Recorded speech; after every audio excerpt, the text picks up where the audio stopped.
we often make everything so complicated as humans. Probably because we're trying to make commodities out of everything. I'm not sure why, but we tend to make life very complicated, and it's a redundant cycle that we don't get out of.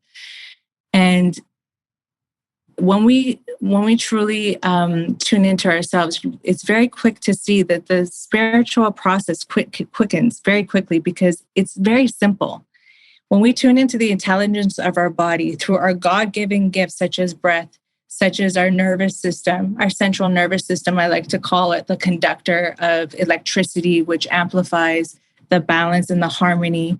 When we tune into all of these aspects of self, we're in that driver's seat. We're the director of our own story. So I didn't really have to even think of how to write. And some of my other books that I'm writing right now, it's not a thinking process, it's a receiving. So it's just very fluid for me. And I think that's what happened when I wrote the story. So it started off on the journey, which echoes my journey very much in the healing. And then towards the end, it pivots a little bit and it brings in a little bit of prophecy because, sometimes speaking of spiritual aspects is not always easily received. It can be somewhat, recognized as woo-woo still, or, so I was guided to go into the arts. And funny enough, because I was an artist and I studied the arts, and I always, since a younger age, I had a few things that really captivated my attention. I think some of it was that life has to be more than what we see. There's way more to this life than what we are experiencing in our day-to-day aspect, because, you think that I thought life revolves around you and you're so predominant or important in this life, and we are, but we're just a small fragment of an entire collective. And when we unite to our own humanity, we can unite to the humanity as a collective. And this is where we're falling short, because if we don't show up to ourselves, we can't show up to this collective. And hence that whole process of transcending will not carry us to where we need to be, because we're still fragmented.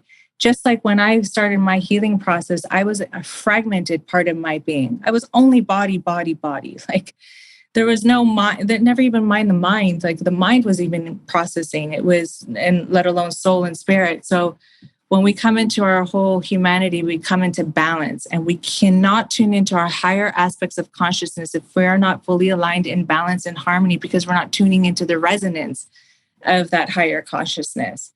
And so this is what happened with me in the creative process, is when I started coming into harmony and balance and cultivating the breath. And I'm not even talking about hyper breathing, although those are good sometimes too. But, just really just as we are, but just really being aware of the process and coming into presence, because if we're not in presence, we cannot create, because creation does not happen if we're fallen out of presence.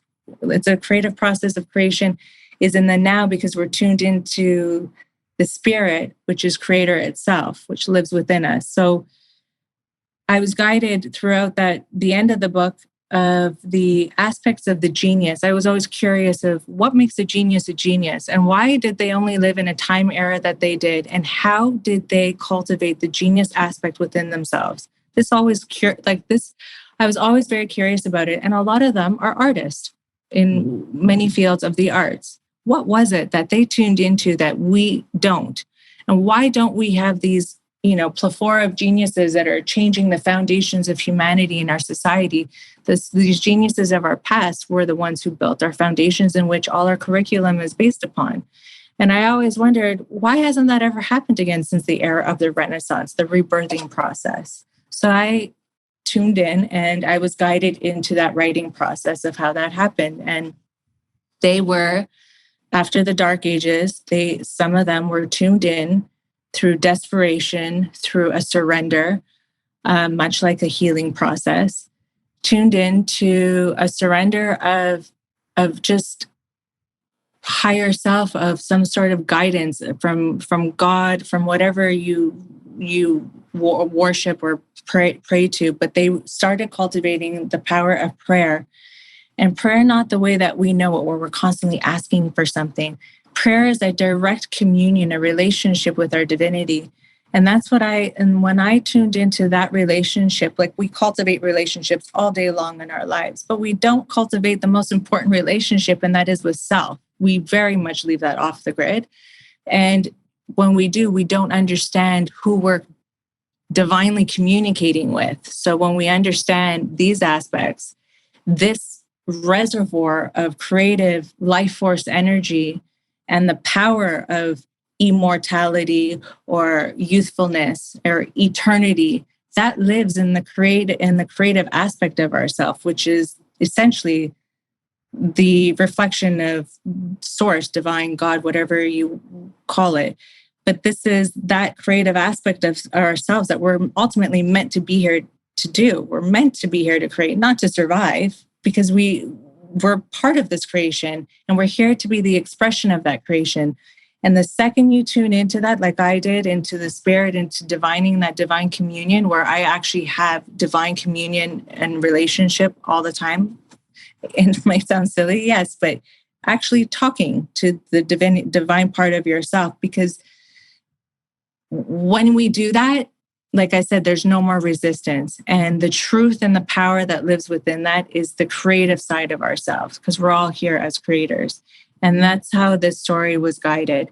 And I was ultimately led to the genius, which is very abstract. We think it's abstract, but we all have the genius within us. And the genius within us is our divinity, because within that, all the answers of the universe, all that has ever been and ever will be, lives in that creative seed of life, which we have been created from. So this is the essence of that story in the most simplistic form and the most relatable form. And then, of course, my other stories kind of get a little bit more abstract and creative on that in different aspects of consciousness or realm spheres and all of that. So I think that's what happened, but it was an interesting journey, because it was ultimately this sickness that opened up this whole plethora of divine beauty and love and all of that part of me that I had not known. And when I came into that relationship with myself, it just, my entire life pivoted. And it seems like very quickly, but it was not. But the power is definitely within us.